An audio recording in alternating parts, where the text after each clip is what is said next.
सिंधु घाटी सभ्यता की खोज कब हुई?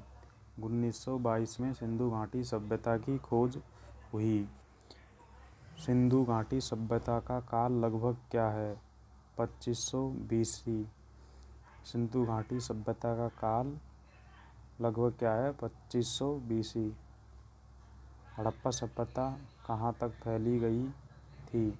सिंधु राजस्थान गुजरात तक। हड़प्पा सभ्यता कहाँ तक फैली गई थी? सिंधु राजस्थान गुजरात तक। हड़प्पा के लोग किसके साथ व्यापार करते थे? सुमेर के साथ व्यापार करते थे सिंधु सभ्यता के लोग। सिंधु घाटी सभ्यता के लोगों के बारे में निम्न में से किसी पूजा करने के विषय में जानकारी प्राप्त हुई? वृक्ष, पशु, मातृदेवी, भगवान शिव। सबसे पुराना वेद कौन सा है? ऋग्वेद। आर्य लोग भारत में कहाँ से आए? मध्य एशिया से आए। आर्य लोग मध्य एशिया से आए भारत में। प्रसिद्ध कानून निर्माता किसको माना जाता है? मनु को। प्रसिद्ध कानून निर्माता मनु को माना जाता है। आर्यों के विषय में निम्नलिखित में से कौन सा कथन सही नहीं है? आर्य लोग संस्कृत बोलते थे। यह सत्य कथन नहीं है। महात्मा बुद्ध का जन्म कहाँ हुआ? लुम्बिनी में हुआ। महात्मा बुद्ध का जन्म लुम्बिनी में हुआ। महात्मा बुद्ध जन्म कब हुआ? 563 BC में हुआ था। महात्मा बुद्ध का देहावसान किस स्थान पर हुआ था? कुशीनगर में हुआ था। महात्मा बुद्ध को ज्ञान की प्राप्ति किस उम्र में हुई थी?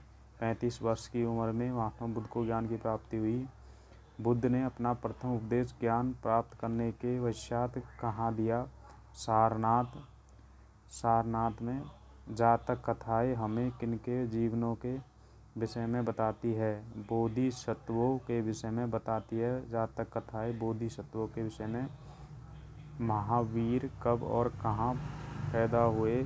6वीं शताब्दी BC मगध में हुए थे। महावीर का किस वंश जाति में जन्म हुआ था?